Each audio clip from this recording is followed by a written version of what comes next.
Hi guys, welcome into today's video. Today we're going to be testing the $58 Patrick Ta new foundation. It's the Major Skin Hydra-Luxe Luminous Skin Perfecting Foundation.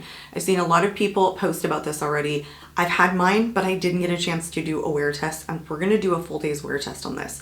Yesterday I got in 11 hours on the wear test that I did on the new RMS Beauty skin tint. So I'm hoping that I can do as much or maybe more of that on today's wear test, but at the very least an 8-hour. I have combo skin, and so I'm definitely skeptical about this foundation based on the reviews that I have seen online. I've seen a lot of people saying maybe it doesn't sink in so great, it's way too luminous, it's not great for people with combo or oily skin. But it does say on Patrick's website that it is best for dry combo and normal skin. So I'm hoping it works well for me. It's really humid out now, but I don't think I'm going to spend like a lot of time outside today because I have a lot of stuff to do indoors, a lot of stuff to do on the computer online. So let's get into talking about this, the shade range, looking at the bottle, all that good stuff, and then we're going to put one side on with the brush and one side on with the sponge. We'll see if there's a difference in application. I'll be showing you guys like check-ins throughout the day. This video is all about the Major Skin Hydra-Luxe foundation from Patrick Ta, you guys, so let's get into it. I am definitely hoping that I got the right shade. I got mine in shade 6, which I think is like way dark. Like, what does 6 say? 6 just says neutral, but it looks right. It's just that the sticker looks really dark. But if it's pretty sheer, it might not matter so much for me. It's supposed to be medium coverage. It's vegan. I told you guys it's best for dry, combo, and normal skin. It's lightweight and luminous with serum-inspired ingredients. This buildable medium coverage formula boosts hydration and blurs imperfection. It does have slightly different ingredients, like depending upon the shades. 1 through 20 has a set of ingredients, and then 21 through 30 have a set of ingredients. This is very heavy packaging, by the way. It is your standard 1 fluid ounce. This is made in the US with globally sourced materials and does have a 12-month shelf life. Here is the box on this. Again, I told you guys I have mine in the shade 6, which is just listed as neutral. Ooh, this is Luxe. I see why the name here is the Hydra-Luxe Luminous Foundation. Ooh boy, is that luxe. This is probably one of the heaviest foundations that I have in my collection. Even the cap is pretty weighty. It does say to shake well, so let's do that. I'm gonna give it a good squirt here and see what kind of consistency this is.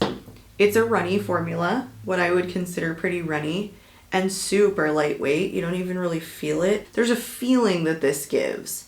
It's got not like an oil base, but an emollience about it that you can immediately detect. This feels like it would have a hard time like sinking into my skin. You can see the luminosity too. So sorry about these like sparkles over here. That's not from the foundation. I was testing a new eyeshadow palette, hence the crazy eyeshadow, which I haven't finished by the way, but it's the new Ensley Rain Flutter palette. So I'm thinking we need to really like stamp this into the face. So let's do that, you guys. Let's start with a brush on the right hand side. I'm gonna apply about as much as I normally would to start, and we can build coverage from there. I want to see what the directions say on this. There is something called application. A base layer, add 1 to 2 pumps. Oh my gosh. And spread it out. Distribute the formula evenly in bristles of a dense foundation brush and apply a light layer to skin, starting at the center of the face and moving outwards around the hairline and jawline. So I'm going to take the Rare Beauty foundation brush and really try and push this into the skin to see if it helps absorb this foundation a little bit better. I have such a hard time absorbing thicker weight foundations into my skin. I have mentioned this before and I have no idea if this is true, but I feel like I have like the smallest pores ever. They've gotten bigger as I've gotten older, but I just feel like they're so little that I don't know, something like I just don't absorb the foundation well. It just doesn't sink into my skin.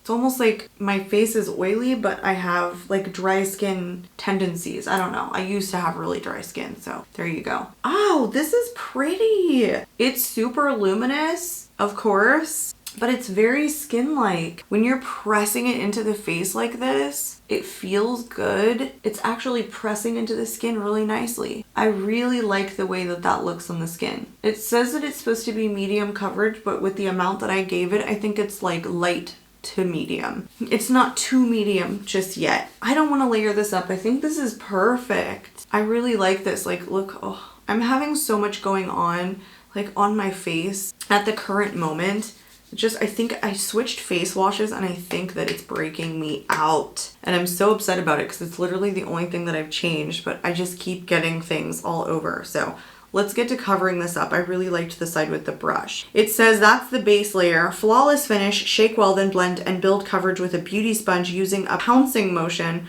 to work in the formula seamlessly under the skin. So it says artistry technique underpainting. Before the foundation, apply the major sculpt duo and major headlines blush duo to fresh skin. Yeah, but 1 to 2 pumps. Like 1 pump is all I need for my whole face generally. Like I'm doing about half a pump for either side, but I wouldn't do that much more. And especially if it's kind of like a thicker foundation. All right, this is a damp beauty sponge. So let's really press it into the skin and see if this looks any different than the side with the brush. I have never disliked one side over another. I so much prefer the way that this brush pushes it into the skin. It was literally the same amount of coverage, or relatively close, as close as I could get it with the, untrained eye. I don't like it with the sponge. It takes up too much of the actual coverage itself, and I just don't think it sank into the skin as nicely as a brush is, or as the brush side did. So I'm going back obviously with a little bit more coverage, and I'm pressing it in with a dense brush. This is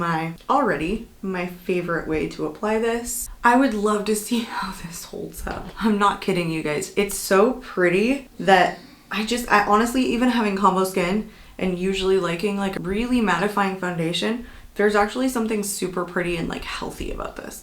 Like it looks like it's giving me coverage, but it also isn't aging me.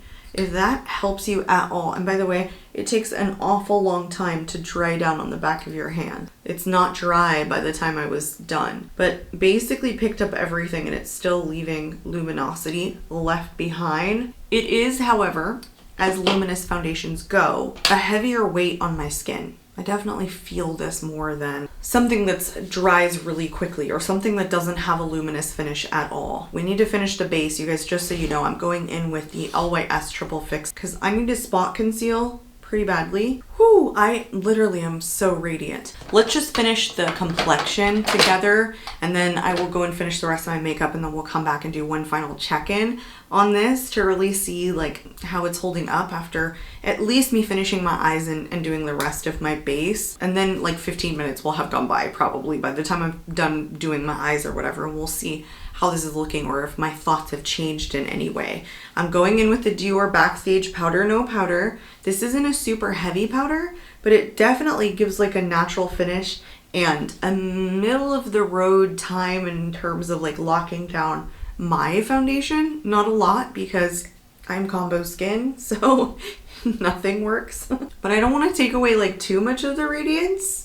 Like it still leaves like a tiny bit of glow. I like it though. If this doesn't break apart because it's heavier, it's actually really gorgeous looking on the skin. I'm so interested to see how this holds up. I'm actually really excited for this wear test. Sometimes I have no idea what to expect, but for whatever reason, I'm just thoroughly excited to see how this foundation holds up. I really am, because I've been seeing such polarizing reviews. Maybe not polarizing, maybe just more negative reviews on this than positive ones. So let me go finish my eyes, the rest of my base, and we'll come back. We'll see if anything has changed on my face or if my thoughts have changed, and then we'll go about the wear test. So I'll be right back. I finished my complexion. Well, I finished my base, not my complexion, and put on a new blush and just a clear lip oil, and I feel like I'm loving it. I feel like I'm loving it. I cannot tell you anything negative so far about it. I can tell I took away the radiance though with powdering it. Just gone. It's not luminous anymore once I set that powder on top. So if you guys like the luminosity, don't powder it. Really, I think if you're going for an everyday natural look, you're gonna have to skip powdering, because I think personally, the Powder No Powder from Dior is more of a natural looking powder. Some of my powders are way more mattifying than this, and there's no way that I can skip not powdering. The foundation won't even last on my face. Like it'll just, I don't know, transfer off, I think. And I immediately will start getting oily for no reason whatsoever, especially on my nose. Oh, I just love it. I just love it so far. So the first thing that I'm going to do for you guys is show you what it looks like in natural light. Then I'll do a 4-hour check-in also again at natural light. I hope this eyeshadow holds up and I don't look like a crazy person at that 4-hour check-in.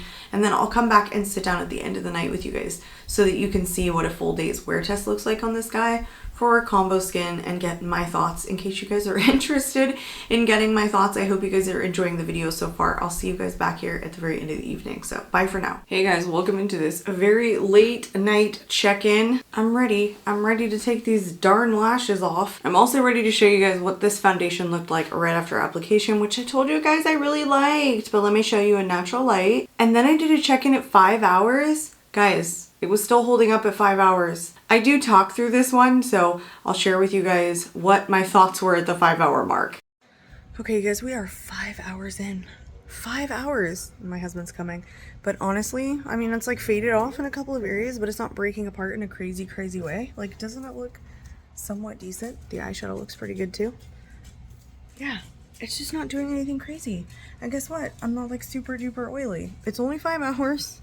I mean, you know, give it some time. My dogs are clickety clacking on in. Oh, there's my old one. Taking her time. Little senior citizen there. Anyway, yeah, it's wearing down a little bit, but everything is holding on like really well. Like, I'm really surprised at like how well this is doing for the reviews that I'm hearing. Anyway, sorry about the pan. See you soon. Bye. I mean, still, now, what time is it? It is 9 o'clock, so it's been 10 hours, because it was a little bit of a later, like, wear test for me. I didn't get started until, I don't know, like 10:30 or something like that. So by the time I had the foundation on, I want to say it was like 11 o'clock, somewhere around there. It was a decent day. It wasn't a full day. It wasn't like I got up at 7:30 in the morning and put my foundation on, and I'm coming to check in, you know, 14 hours later, like a full day would be for me, you know, still wearing my makeup. Because I typically don't even take my makeup off until I'm ready for bed, and sometimes that's like 10:30 at night, to be honest with you. By the way, this eyeshadow held up beautifully. And I didn't mention it before, you guys. I'm using the Flutter palette from Ensley Rain. I don't know which video is going to go up first, but that's a new release, newish. I think it came out in the beginning of August, because I purchased it when I was still like driving cross country. The day that it released, I got online and I picked it up. So it's been here like a little while. Anyway, I think it's holding up really well, but I also think the foundation is holding up really well. I had to spot conceal this zit throughout the day, so I did put some more concealer on it, and I did powder my nose one time at, I think it was like 5 o'clock, so 4 hours ago. It had to have been like 6 hours in, something like that. So I had to give it a little bit of rejuvenation, but for being combo skin, I mean, you can see like how much it's come off of my nose and how dewy I am on my forehead. That's normal. That's very normal for me. This did not break up more than a lot of foundations. Even though it's the Major Skin Hydra-Luxe Luminous Skin Perfecting Foundation, the writing is so teeny tiny on it. Once I powdered it, it didn't stay super dewy and super luminous to the point that it was like greasy. I've been seeing like quite a bit of people say like, is this too luminous? Is this just a terrible foundation for people with oily skin? Maybe not. Maybe it's not that bad. I only did a 1 day's wear test, but I was outside, okay? I was laying down. I was doing all the things that I normally would do to put this foundation through the test, and I still feel like after 9 o'clock at night, it's still holding up pretty well. So there's that. I like it. I like it. This is a foundation I want to keep. I definitely want to keep testing this too. I like this one enough. I tested the RMS Beauty Skin Tint that came out like only one time wearing it, and I can already tell you guys it's not a foundation for me. This doesn't feel like that. It doesn't feel super heavy after it sinks into the skin, because I think it actually does sink into the skin. I don't think it's too luminous for someone like me, and I feel like it held up really well. I just yawned, but after a 9 hour wear test, I think we did good. I think we did really good with this foundation. I was very pleased with it.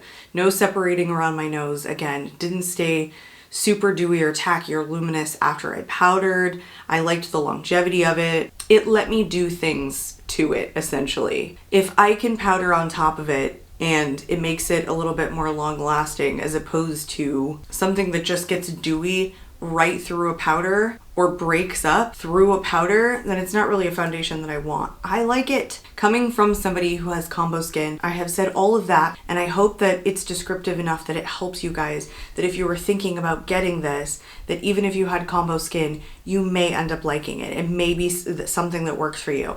Now just remember, me and the next combo skin person, we may not like it. It may not work for them. It's not just about having combo skin, it's everybody's preference. Somebody might like something more matte. Somebody might have bigger pores or larger pores or and whatever. But for me personally, if you guys have found that certain foundations have worked for you that I have recommended, then I think you might actually like this one. And I think it's important to do a review on this because this is a $58 foundation. This is a hefty price tag. It's a hefty bottle, but it's a hefty ass price tag. I mean, I think my Chanel was $64. So we're talking $6 difference. It's not a lot. I mean, Patrick Ta went straight for luxury brand pricing for a fluid ounce in that particular launch, if you ask me. So hopefully it was helpful if you guys were considering getting this, or maybe you've already gotten it and maybe this review was just fun to watch. But either way, I hope that you enjoyed, you guys. I'm out of here for this evening and I hope to catch you all in my next video. Bye guys.